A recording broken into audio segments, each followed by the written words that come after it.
I was listening to Archcast in a video called It's Not Racist to Notice, and it reminded me there's something I've been wanting to talk about in that regard. Specifically, what he was discussing was some docudrama that was set in like 1850 in Chicago. And it starts out with an amputee and a couple black people and an Asian woman or something like that in Chicago.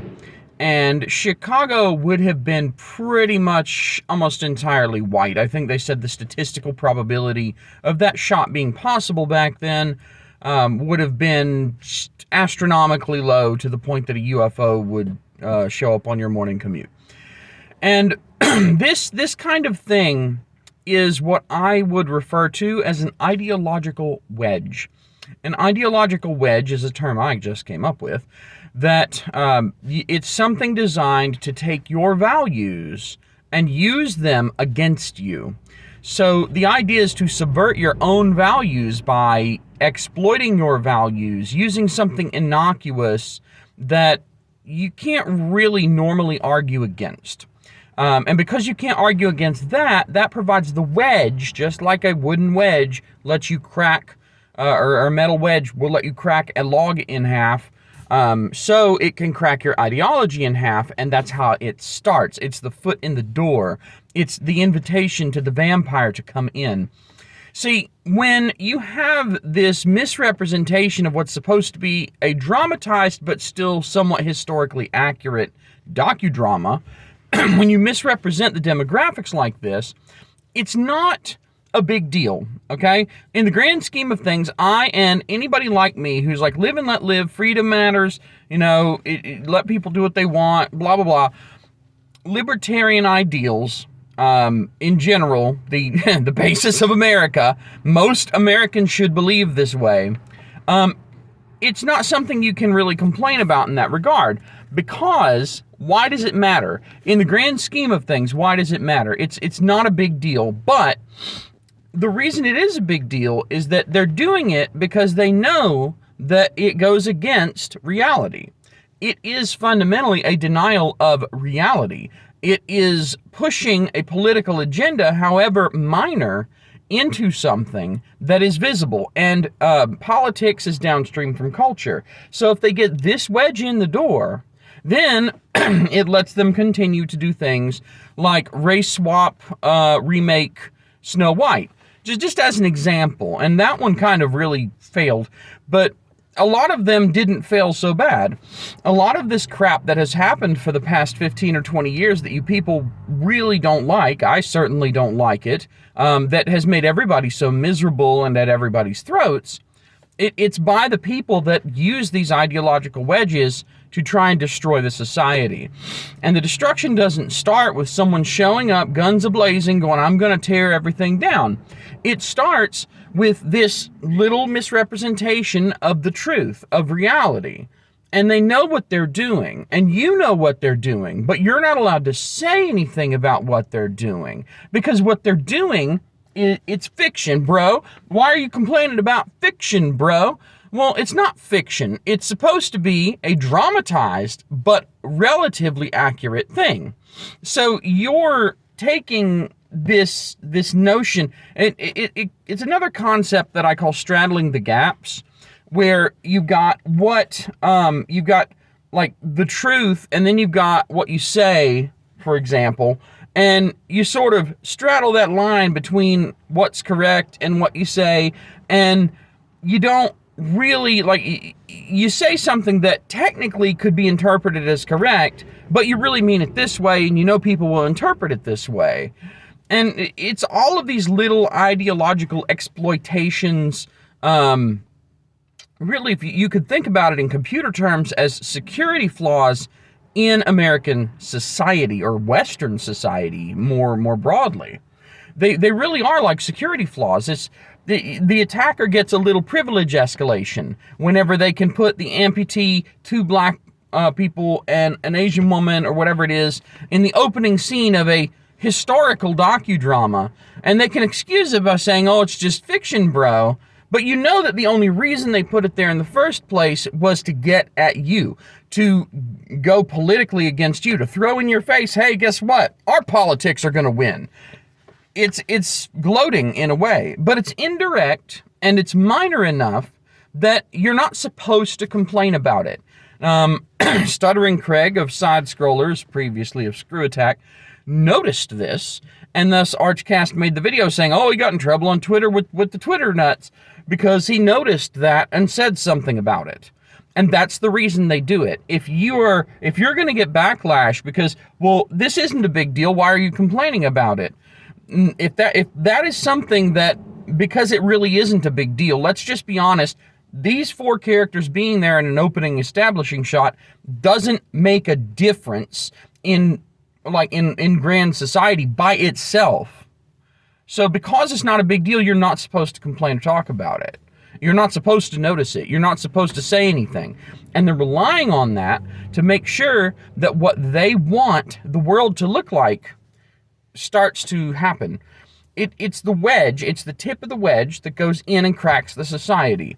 The reason that you have to notice, the reason that you have to call things like this out, is because if you don't notice these innocuous little wedge tips that go in and try to screw with you, if you don't notice that somebody's starting to screw around, somebody's starting to try and find another way to get at you, and call it out for what it is, then you end up with events like the lady in Charlotte getting stabbed in the neck by some black guy who said, I got that white girl, on the security camera, while all the other black people on the same subway watched the poor white lady legal immigrant bleed out on the floor, and didn't do anything to, they probably noticed the guy and they didn't do anything about it. So yeah, that's how you end up with a bunch of dead people. That's how you end up with millions of people just flooding your country because you elected a geriatric retard who can't do something as simple as basic math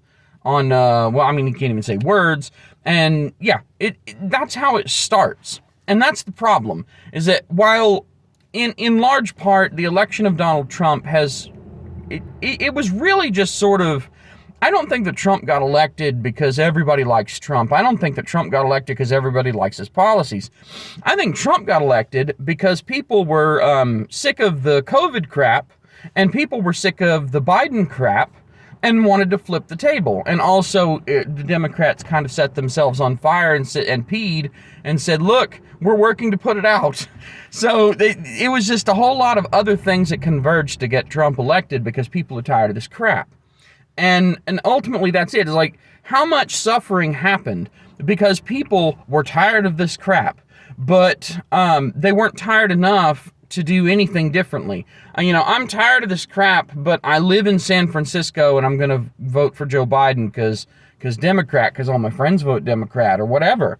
Nobody does anything about it. Nobody ever does anything until it's so bad that they feel threatened directly. When you see your paycheck and you see the cost of groceries and you go, holy crap, my buying power has been destroyed by Biden's inflationary policies, that makes you take action. That makes you go, okay, that does it. I'm flipping the table because now I am being hurt directly. But you could have stopped it. You could have stopped it a long time ago. The rise of the SJW, the feminazi, the rise of the far leftist, the so-called anti-racist that are the most racist people on earth, all of this stuff could have been stopped. It could have been stopped a long time ago. It could have been stopped in the 80s or the 90s. The whole Marxist thing, the whole socialist thing, all of that stuff could have been stopped before. All of it can be stopped now, but you choose not to do it. You sit on your ass and you're in a Western society with so many comforts, even if you're poor. You've got probably television and internet and probably a car because most people have to have that. Even if you're broke as shit, you probably still have heat in the winter. You've got all the creature comforts, all the basic comforts of society. So, I have a problem with this, but I'm not going to say anything. I have a problem with this, but I'm not going to do anything. And that's why I make videos like this, because somebody has to notice and somebody has to say something about it, or it just slides under the radar. Because if you do nothing when someone else does something that is a violating thing, that is meant to screw with you, that is meant to do some sort of ideological wedging against you or against the society as a whole, when they do that and you don't say anything, that is acceptance. That is implicit acceptance. And you see this with all kinds of other stuff like crime. If you allow people to shoplift a little bit, look at what happened. I don't remember where in California, or maybe it was all of California, but when they made it so that any shoplifting under $1,000 is no longer a felony. And all of a sudden, plus you're not allowed to defend yourself in California. So a lot of these stores, people started just stealing shit and walking out because nobody was going to come after them.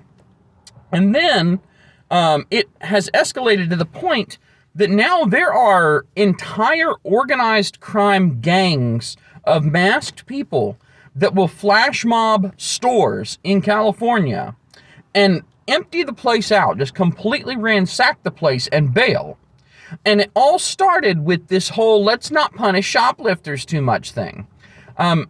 Say what you will about New York's old policy of broken windows policing. The concept being, if you see a broken window, it didn't get broken for no reason. Windows don't just break on their own. So you investigate, you look into it. A broken window probably means something bad has happened in that area. So you look into it. And say what you will about it. A lot of people call it racist, but really what it is a particular race was the one doing most of the window breaking, often against other members of the same race. So, and the broken windows policing worked. It worked amazingly well. And the only reason it went away is because of the lie that it was racial profiling. No, if 100% of a certain race decides to break windows and you go after people who break windows, and they just happen to be people of the same race committing crimes, they're committing crimes either way. It doesn't matter. It doesn't matter. If you discover that they've committed some kind of crime, you've got to clean it up. But they're saying, no, don't look at that. Don't look at it. And that's what this is.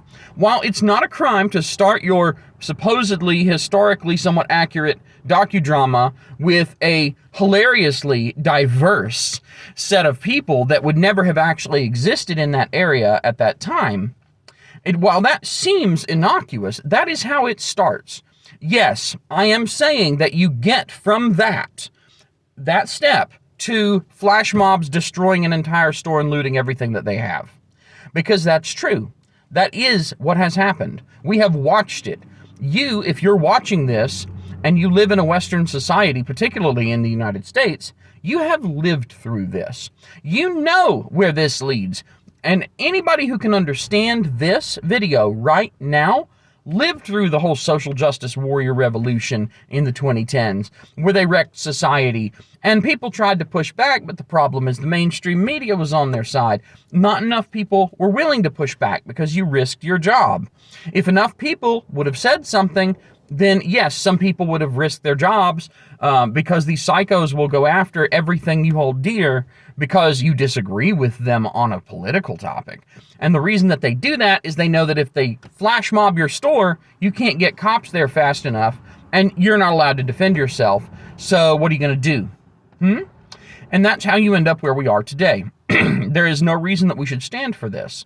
But it all starts with these ideological wedges. It escalates progressively from these lies. It's the little lies. It's the little pokes. It's the boundary tests. It's things like that that start the process of violating you. And it does build over time. You should not let it build. But the thing is, if you catch it at an early stage and you say, hey, I'm not going to allow that to happen. If you try to pull this crap, I'm going to punish you for it. If you catch it soon and you punch it down, it doesn't become a problem. Catch it, punch it, make sure it doesn't become a problem. Notice. Notice and loudly let people know you're noticing. Never be afraid, never be ashamed of noticing. Because noticing is the first step to a healthier, happier, cleaner society. Something that we haven't seen in a long time. Thanks for listening.